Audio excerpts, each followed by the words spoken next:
Before starting out with the online session, we request all the participants to go through the scientific material data, which actually gives us an insight into why we are giving this program. Let's understand the pathophysiology of stress as per the science. The stress hormone is cortisol, and it has the same precursor as dehydroepiandrosterone. The DHEA, as it is called, has many protective and health promoting functions and contributes to longevity. With stress, the production gets diverted to cortisol and there is a lowered level of DHEA, the protective hormone. On the other hand, with low stress, there is a lowered level of cortisol and in turn a raised level of DHEA.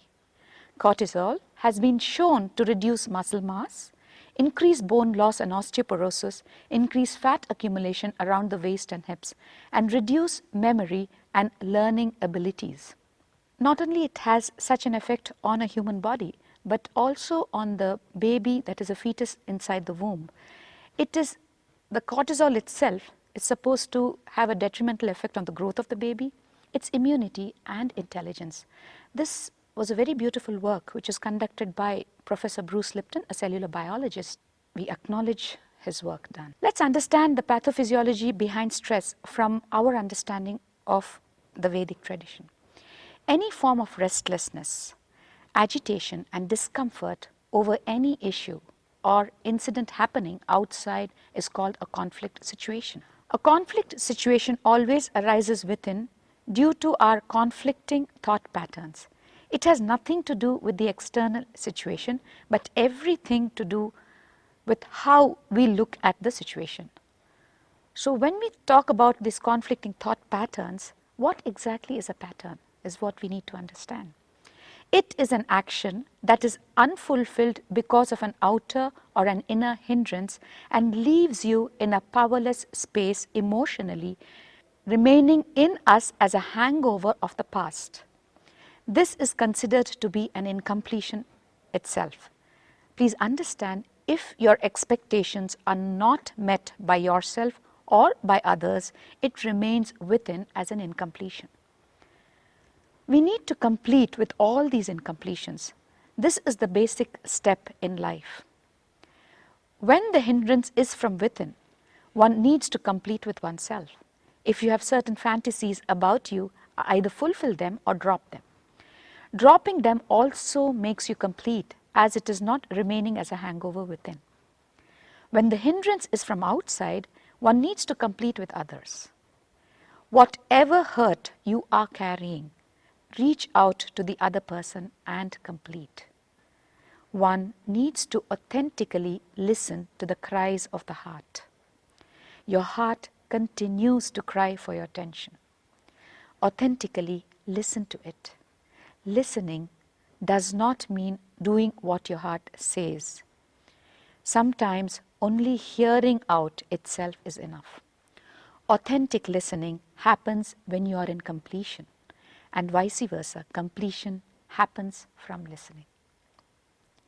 Primarily, before completion, one needs to identify the conflicting thought pattern which brought in the incompletion. To identify this conflicting thought pattern, one must analyze the conflict in one's life, starting from the immediate past to well into your childhood, and understand three aspects of the conflict. The first one, what are the powerless words that you give to yourself when the conflict happens? We need to understand this very beautifully. As a conflict situation is happening, there is a moment of time during that situation when we feel very powerless and we feel very down. We feel we cannot handle that situation, and that is the moment of time when we give powerless words to ourselves. It may be just a deep emotion of helplessness. It could be many other things, but distinctly a powerlessness, because a conflict situation happens only when there is powerlessness.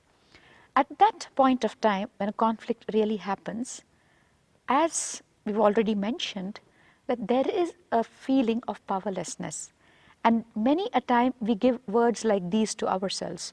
I am helpless, I've been targeted, I am lonely, I'm afraid, I'm guilty. And this is what is called as the mamakara, the idea that I have about me. The next aspect, so this is one aspect of the conflict situation as we are analyzing a conflict. The second part is the idea I have about life. That is the idea I have about the other person in this conflict situation. This is known as the swa anyakara. Like it could be the world rejects me, the world uses me, and things like that, or the world doesn't care for me. So during a time of a conflict situation, this is one part which is the mamakara, wherein I give powerless words to myself. The other side of it is what I have as an idea about life, that is the idea about the other person in the conflict situation, which is known as the swa anyakara. Now we have a third aspect to this. How did I respond to the situation during a conflict? It is like it could be I cried, I moved away, I ran away from the situation, I escaped, or I stood there, I fought, or I took on the responsibility of completing the act. There are many, many ways of doing it. The moment you find that something has got completed in that conflict situation and it seems to the outside world as a success, then you know that you've combated the situation quite well for that moment of time. There could be other moments of time when you have not felt so strong and you've run away from the situation, you've given up on life and you've just cried and not actually bothered to fight the conflict situation. And those are the moments you've actually failed. So one side of it is through the conflict situation a success has happened, through the conflict situation a failure has also happened. To the outside world, the success may seem, oh, this person has handled the situation very well. Wow, she's great. Or it could be, she's chickened out, she doesn't know how to handle it. But both aspects, when you look at it, have come from a very powerless foundation. The words that we gave to ourselves during the conflict situation, those powerless words form the foundation for either the success or the failure. Hence, its expression is not 100%. Understanding that if the expression had come from the powerful foundation itself, it would have been something phenomenal. It would have seen 100% of its expression. But the very fact that it came from a base which was powerless and then as a response to it, it is not 100% of its expression. Now this response to a conflict situation is what is known as an ahankara. I repeat, the response or the reaction to a conflict situation is what is called as a ahankara.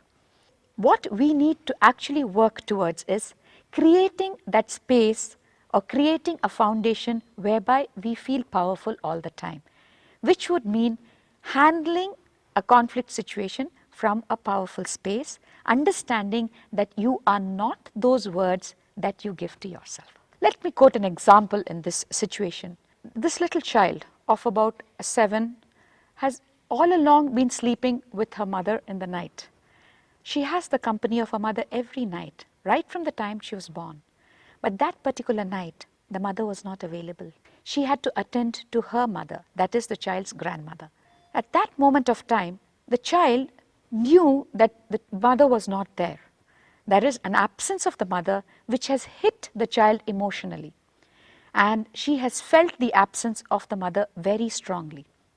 So at this point of time, there is an incompletion in the child and she is not able to analyze, understand that her mother had to attend to her mother. So at that point of time, what happens is there is a negative emotion in the child and she has the memory of this incident as a negative emotion with her. But she's unable to analyze the situation because her analytical power is not developed enough to understand the situation. So what happens in her is the words which she gives to herself in this situation is, I am afraid, I am lonely, are those powerless words that come from her mouth about her. The idea that she has about life is, the world has rejected me, it has abandoned me. That is the idea that she has about her mother. And that is the idea she has about life in general. After this situation, this conflict situation, every situation that comes in her way as a conflict situation, she only handles it with this idea that she is lonely and she is afraid, and that life has abandoned her, life has rejected her. And this is because of the incompletion and an improper cognition that she has about herself. But this repeatedly comes into her as words, powerless words, in every conflict situation that she goes through in life thereafter, even as an adult. So with this, we actually move on. This is a basic idea about what we understand as conflict situations and what is it that brings on stress in us, the pathophysiology of stress as we understand it from the Vedic tradition. Let's look at what science has to say about it. Science speaks of the similar biomemories, or what we call as conflicting thought patterns, as limbic imprints. The scientific material content is actually been given to you in this session as the written material, which you could go through prior to listening out to the next session of the third month.